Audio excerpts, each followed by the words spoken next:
The Super Dragon Spotlight event is live in game, and today we're going to show you the top 3 Super Dragon armies that you can use to 3-star bases. The very first claimable item in the event pass is the Super Dragon. If we go over to our super troops here, you'll see it's listed as an event troop, and we can still have 2 super troops on top of that. So I'm going to come in with the Super Wall Breaker and the Rocket Balloon for the first 2 armies in today's video, but we've got a different combination for the 3rd army. But let's get into it. The top 3 Super Drag armies. Quickly though, if you do plan on purchasing the event pass, gold pass, skins, sceneries, you name it, make sure you have a creator code in. It helps support your creator of choice. Our code is blue, and we'd really appreciate you putting that in. Starting off with an anti-2 base here, it is the Super Minion Clone Blimp with Super Dragon. So I'm going to use the rocket balloons here to go in and pave a path for my Blimp. Now, I know a lot of people prefer Hounds, but a lot of the time the air defenses are on the outside of the base, and the Seeking Air Mines are set up for Hounds as tanks. So I like the rocket balloons because not only can they get quite far throughout the base, but they're going to take down the defenses as well, rather than just tank it. And you can see the value we're getting here. Most importantly, we are taking down that CC building, which means the CC will not come out.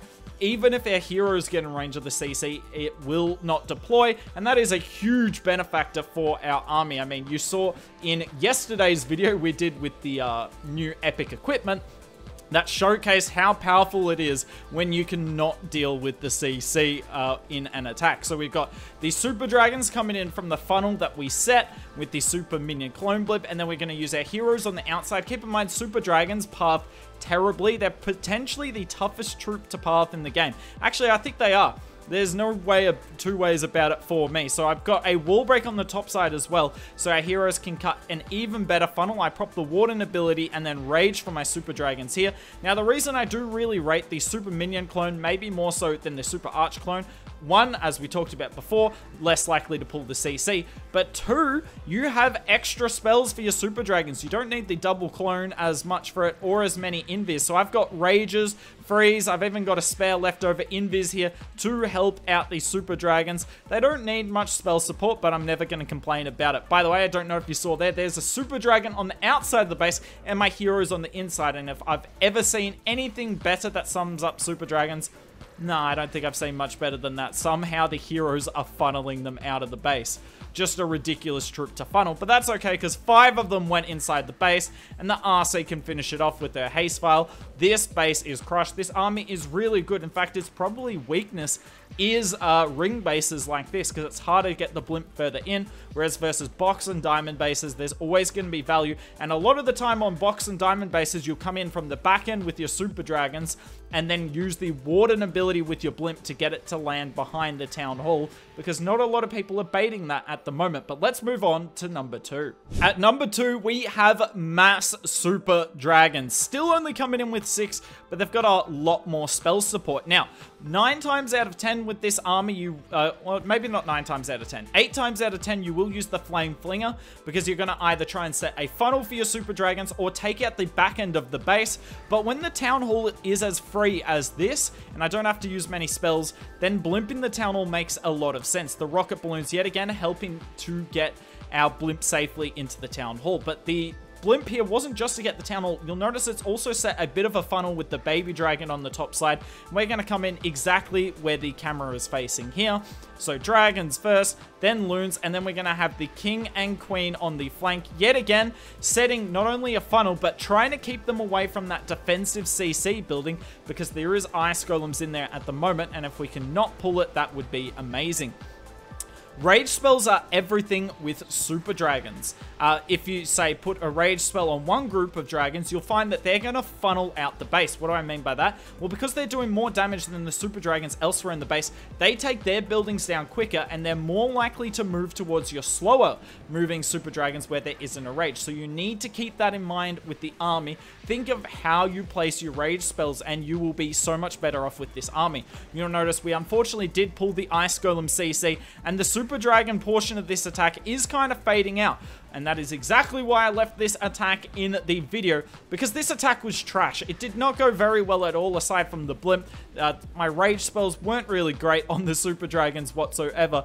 But it's such a strong army, and heroes are powerful enough to clear out the back end of the base, and I am going to be swagging that freeze spell here. If you can get any sort of funnel with the Super Dragons, and good value with either the Flinger or the Blimp, there's almost no way to fail. Well, there is plenty of ways you could fail with this army, but you will definitely struggle to do so because Super Dragons got a buff recently. We did a whole video on it, and they're insane at the moment.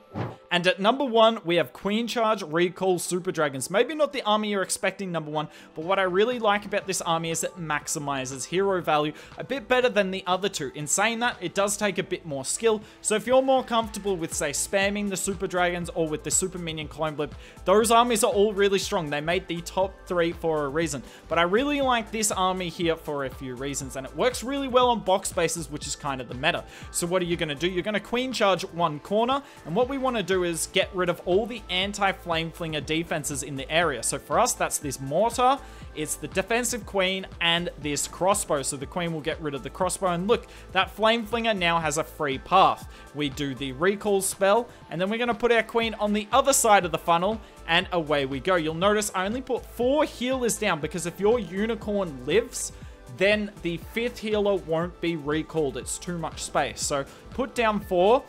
If your unicorn dies, you can put down the 5th, and then you recall your heart away. Just checking on the safety of the flame flinger there. You'll notice, though, that I've completely forgotten in this attack that I have the 5th healer and have not put it down. But I'll realize in a couple of, in 15 seconds time, and it'll become extremely obvious to past me why the queen needed the rage spell there, because it didn't seem like there was much damage. Wall break comes in, dealing with the RC. Come on, put the healer down. There we go, hooked. Nicely done. Then we're going to go straight through the town hall. Because we've set such a good funnel, the town hall's not going to be as bad. We also have the healing tome, which makes this all a bit nicer too. I'm going to freeze the invis tower. Then we're going to rage here. Hopefully we get the town hall down before the invis tower goes off. Brilliant. Queen's on the top side. She's going to deal with the defensive CC. And I popped the Warden ability, I think a little bit late, but that's alright. We don't mind the Super Dragons taking a bit of damage. They get in the NATO. Now we lock onto the Monolith. You'll notice the King's coming in on the top side because he's going to funnel the Queen further into the base, but also take out a chunk of the back end, because the Super Dragons are going to take out the Town Hall and most of the core of the base. If not, the Queen will help out. Then it's up to the Flame Flinger and RC to get rid of the rest, and trust me, they are capable. Sitting on the RC at this point, the Queen ability has gone off, and now I've got the King and RC together, and they are such a good combo on the back of the base. Even if there's multiple Ricochet cannons, you'll notice the Super Dragons, keep in mind I only brought 4 of them, have only just died, because if they're not facing a sweeper, sweepers are rarely facing the Town Hall, then they can do so much work. The NATO's a bit of a pain here, but the Royal Champion with their haste is going to take down the rest of the base. We've got the Yetis on the back end. You can bring a Dragon Rider Loon combo if you want, but the Yetis are nice in case you decide to Yeti bomb. But trust me, you want to be using the Flame Flinger with this army. And there you go, ladies and gentlemen. That's the top 3 Super Drag armies. Enjoy the Super Drag Spotlight event, and we'll see you tomorrow.